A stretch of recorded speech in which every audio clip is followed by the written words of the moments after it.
မင်္ဂလာမနက်ခင်းပါရှင်ဒီနေ့ကတော့ August လ21ရက်နေ့ Friday ဖြစ်ပါတယ်တပတ်တာထွက်ရမယ့်နောက်ဆုံးရက်ကိုတော့ရောက်လာပါပြီလက်ရှိကတော့မြန်မာအချိန်မနက်10:00နာရီနဲ့မိနစ်20ရှိသွားပါပြီဒီဗီဒီယိုလေးထဲမှာတော့ကျွန်မကကမ္ဘာရွှေစည်းကွက်မှာရောင်းဝယ်ပြုလုပ်နေတဲ့ကျွန်မရဲ့ traders မိတ်ဆွေများအတွက်တစ်ဖက်တစ်လမ်းကနေပြီးတော့အထောက်အကူပြုပေးစေချင်တဲ့ရည်ရွယ်ချက်နဲ့ကမ္ဘာရွှေစည်းကွက်အပေါ်ကိုဤပညာပိုင်းအရာမြင်တဲ့ကျွန်မရဲ့သုံးသက်ချက်လေးကိုမျှဝေပြီးတော့မှဖြစ်လို့လူချင်းမတို့ကကိုယ်တိုင် analysis တွေလုပ်ပြီးတော့ထွက်ရတဲ့ကြိုက်တဲ့ trader တွေဆိုလို့ရှိရင်တော့ကျွန်မနဲ့အတူတူဈေးကွက်ကိုခံမှန်းသုံးသပ်ကြည့်လို့ရပါတယ်နော်ကျွန်မလက်ရှိကတော့ daily time frame မှာ candlestick chart လေးကိုဖွင့်ထားပါတယ်လက်ရှိဈေးကိုကြည့်မယ်ဆိုရင်တော့$4,531ဝန်းကျင်မှာရှိနေပါတယ်ဒီနေ့ရဲ့ဈေးလှုပ်ခတ်ကိုကြည့်ရမယ်ဆိုရင်တော့$4,520မှာဈေးဖွင့်လာတယ်$4,543အထိဈေးတက်ထားတယ်ဒါကြောင့်မို့ကျွန်တော်တို့ဒီနေ့မှာဈေးဖွင့်ခြင်းဈေးအတက်ဒီ$20လောက်ပဲရှိနေအောင်မယ်အကြကတော့$4,508အထိဈေးကျထားတယ်ဒါကြောင့်မို့ဈေးကွက်အကြကကြတော့ဒီအမြင့်ဆုံးနဲ့စဉ်းစားကြည့်မယ်ဆိုရင်$30ဝန်းကျင်လောက်ပဲဈေးလှုပ်ခတ်ရှိနေသေးတဲ့သဘောပေါ့နော်လက်ရှိတော့$4,532ပေါ့လေအဲ့ဒီနေ့မှာဈေးကဒီ Asian session မနက်ပိုင်းမှာဈေးငြိမ်နေရလို့ပြောလို့ရတယ်မနေ့တုန်းကဈေးအလောက်ခက်ကိုပြန်ကြည့်ရမယ်ဆိုရင်တော့မနေ့တုန်းကလည်းကျမတို့ပထမတရက်ပေါ့နော်ဗုဒ္ဓဟူးနေ့ကတက်သွားခဲ့တဲ့အတက်ရဲ့3ပုံပုံရင်တပုံဝင်းကျင်လောက်ကိုသူပြန်ဆင်းခေါ်တယ်ဘယ်လောက်ထိပြန်ဆင်းခေါ်လဲဆိုလို့ရှိရင်တော့$4,450ထိပြန်ဆင်းခေါ်တယ်အာနေပြီးတော့ပြန်တက်သွားလိုက်တာကျမတို့ဘယ်မှာဈေးပြန်ပိတ်သွားလဲဆိုလို့ရှိရင်တော့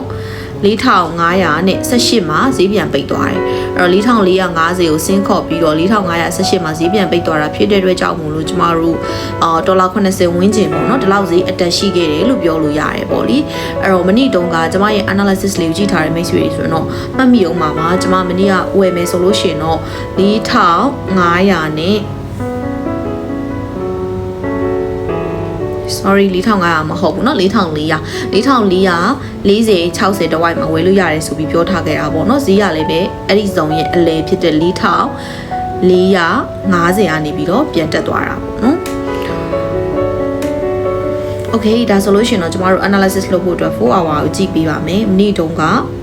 analysis လေးတိုင်းပဲပေါ့เนาะအဲ့တော့4 hour ကိုမကြည့်ခင်မှာကျွန်မမနေ့တုန်းကလည်းဒီဇုံလေးဒီရောင်းလိုရတယ်ဝင်လာနိုင်ချေရှိတဲ့ဇုံလေးလို့ပြောခဲ့တယ်เนาะဒီနားလေးအဲ့တော့ market ကမနေ့တုန်းကဒီနားကို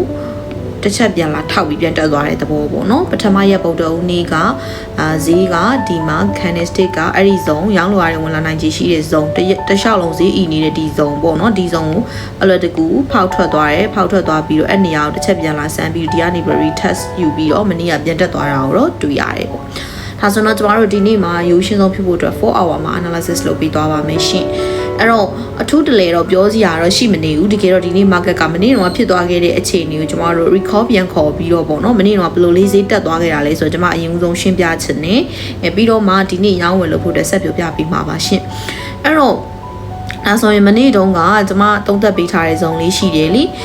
ी$4,440လောက်ကနေပြီးတော့$4,460နာဝန်းကျင်ရောက်လာတဲ့အခါမှာကျမတို့အဝယ်ပြန်စဉ်းစားကြည့်လို့ပြောခဲ့တယ်ပေါ့နော်60-65တော့ဝိုင်ဒီဇုံလေးကအရင်တုန်းက supply အနေနဲ့ရှိခဲ့တာဖြစ်တဲ့အတွက်အခု demand အနေနဲ့ပြန်လုံးနိုင်နေဆိုတာမျိုးလေးပေါ့နော်နောက်ပြီးတော့ဒီနားမှာရှိနေတဲ့ကျမတို့ရဲ့ဒီရှေ့မှာမဖောက်တက်နိုင်ခဲ့တဲ့$4,440ဆိုတဲ့ resistance level ဒီလက်ရှိ support အနေနဲ့ပြန်ရှိမယ်ဆိုပြီးတော့ပြောခဲ့တာပေါ့တကယ်လည်းပဲမနေ့ကဒီကနေပြီးတော့ဈေးကပြန်တက်သွားခဲ့တယ်ပေါ့နော်အဲ့တော့ analysis တခုရှိလို့ရှိရင်ကိုယ်တိုင် trade ကြည့်တတ်တယ်ဆိုတဲ့ trader တွေဆိုလို့ရှိရင်တော့ဒီလို analysis လေးတွေကတစ်ဖက်တစ်လမ်းထောက်ကူပြုပြီးတော့ profits တွေရှာနိုင်မယ်လို့ကျွန်မထင်တယ်ပေါ့နော်ဒါဆိုရင်တော့ဒီကနေပြီးတော့ဈေးတက်သွားခဲ့တာကိုတွေ့ရတယ်ဒီအပေါ်မှာရောဆိုရင်ဒါလည်းမနေ့တုန်းကပြောထားခဲ့တဲ့အထက်မှာပါပြီးသားပဲကျမတို့လက်ရှိဒီအနည်းဆုံးမှာရေတိုလေးပြန်ကျနိုင်ခြေရှိတဲ့ဇုံလေးတစ်ခု$4,515လောက်ကနေပြီးတော့$4,540လောက်ထိရှိနေတဲ့ဒီဇုံလေးရှိတယ်လို့ပြောခဲ့တယ်ပေါ့နော်အဲ့ဒီဇုံလေးကနေပဲပထမတစ်ခေါက်ကတော့မနေ့တုန်းက analysis လုပ်တဲ့ချိန်မှာလေဒါကျခဲ့ပြီးသားပေါ့နော်ကျပြီးသွားတော့ကျမတို့ဒီနေ့မှာလည်းဒီနားလေးကနေနည်းနည်း spike လေးပြန်ဝင်လာတာတော့တွေ့ရတယ်အဲ့ဒီဇုံလေးဖောက်နိုင်မလားကြည့်ပေါ့နော်ဒါပေမဲ့ဒီဇုံလေးကအရန်ကောင်းနေတဲ့ strong ဖြစ်တဲ့ဇုံတော့မဟုတ်ဘူးသူရေတိုပဲစဉ်းစားလို့ရမှာပေါ့ပို့ပြီးတော့အဆင်ပြေတာဒီသူ့အပေါ်မှာရှိတယ်ကျွန်မမနေ့တုန်းကပြောထားခဲ့ပြီးသားဖြစ်တဲ့ဒီဇုံလေး$4,585လောက်ကနေပြီးတော့$4,590လောက်ထိရှိနေတဲ့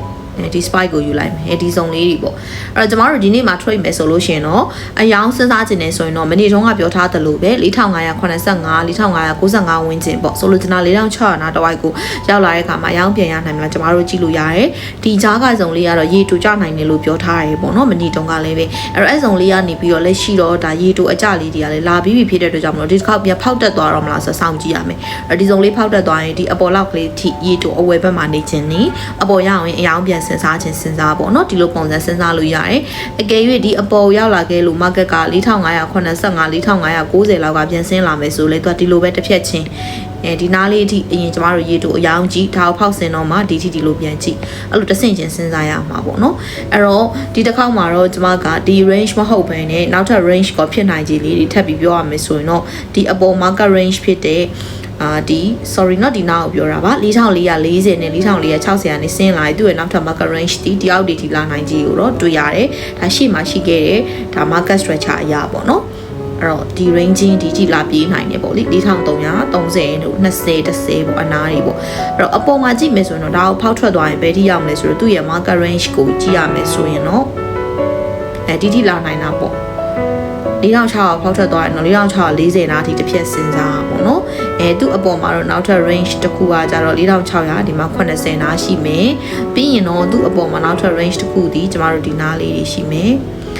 4925ရှိမယ်ပြီးရင်သူ့ရဲ့ဟိုအပေါ်မှာကျမတို့4950နဲ့ဒီ spike ပေါ့နော်4980ဒီလိုဈေးတွေရှိမှာပေါ့ဒါရတော့ဒီနေ့ရောက်ဖို့ရာခိုင်နှုန်းနည်းတယ်ဒါပေမဲ့ကျမကလိုရမယ်ရ Friday night ဖြစ်တဲ့အတွက်ကြောင့်မို့ဈေးကွက်လောက်ခါမှုများမှာဆိုလို့ဒီ range တွေကိုတခါလေးထုတ်ပေးထားတာပေါ့နော်ဒီနေ့မရောက်ဘူးဆိုရင်တော့နောက်တစ်ပတ်ဒီ range တွေကဆက်ပြီးတော့သုံးလို့ရနေသေးပဲပေါ့နော် Monday လောက်ထိလေအဲ့တော့ဒါကြတော့ကျမတို့အပေါ်ဖောက်ထွက်သွားမယ်ဆိုတဆင်ချင်းရောက်နိုင်ရှိတဲ့ဈေးတန်းတွေပါအခုတော့အရန်ဝေးတယ်ရောက်ဖို့ရာခိုင်နှုန်းလည်းနည်းတယ်အခုအနည်းဆုံးမှာကျမတို့စဉ်းစားရမှာဒီခုနသုံးသက်ပြသွားတဲ့ဒီစုံလေးတွေအဓိကစောင့်ကြည့်ရမယ်ပေါ့နော်အယောင်အတွက်ဆိုလို့ရှိရင်ဒီစုံလေးစဉ်းစားလို့ရနိုင်တယ်အဝယ်အတွက်ဆိုလို့ရှိရင်ဒီနားလေးဒီခုချိန်ထိကောင်းနေသေးပဲပေါ့နော်ဒီကြားကဒီစုံလေးကတော့ကျမတို့ short term ပဲပြန်ကြည့်တာမျိုးပေါ့နော်ဖောက်ထွက်သွားရဲ့အပေါ်လောက်ထိဝယ်ဝင်တာမျိုးအပေါ်ကနေအောက်ကိုဆင်းလာရင်ဒီစုံလေးလောက်ထိအယောင်လိုက်ဝင်တာမျိုးဒီစုံဖောက်ဆင်းတော့မှဒီစုံဆက်ကြည့်ရမျိုးဒီလိုတစ်ဆင့်ချင်းသုံးဖို့အတွက်ဒီစုံလေးကိုသုံးပေါ့နော်အခုလောလောဆယ်ဆယ်လေးဒီ short term ဒီနားမှာရှိနေတဲ့ဒီစုံလေးကိုလုံးဝမဖောက်နိုင်ဘူးရောင်းလိုကတခုနဲ့တိတိကျကျပြန်ဆင်းလာမယ်ဆိုရင်တော့ဒီအပေါ်လေးကိုမရောက်တော့ဘဲနဲ့ဒီရောက်ထိလာနိုင်တာမျိုးပေါ့သူ့ကိုတော့အဲ့လိုပုံစံမျိုးလေးနဲ့ target သတ်မှတ်ဖို့အတွက်ယူလို့ရတယ်ပေါ့နော်အဲ့တော့ဒီဈေးကွက်သုံးသက်ချက်လေးက resistance support လေးတွေနဲ့ပဲရိုးရှင်းဆုံးသုံးသက်ပေးသွားတာဖြစ်တဲ့အတွက်ကြောင့်လူချင်းမင်းတို့အတွက်နားလည်လွယ်ပြီးတော့ထောက်ကူပြုမယ်လို့မျှော်လင့်ပါတယ်အဲ့တော့ကျမရဲ့ analysis video လေးတွေရောက်လာတာနဲ့ချက်ချင်း view ပေးတယ်ပေါ့နော်ကျမရဲ့ Facebook Telegram ကမိတ်ဆွေတွေအားလုံးကိုလည်းကျေးဇူးတင်နေကြောင်းပြောချင်ပါတယ်လူချင်းမင်းတို့ဒီနေ့မှာ profits တွေများစွာရရှိပိုင်ဆိုင်နိုင်ပါစေ basic to advanced level အထိကျမသုံးနေတဲ့ strategy တွေကိုတိုင်ပင်လေ့လာရင်းနဲ့ training တွေ join နေဆိုရင်တော့ Telegram ကနေစာပို့ပြီးတော့မြင်မြန်လို့ရပါတယ်ရှင်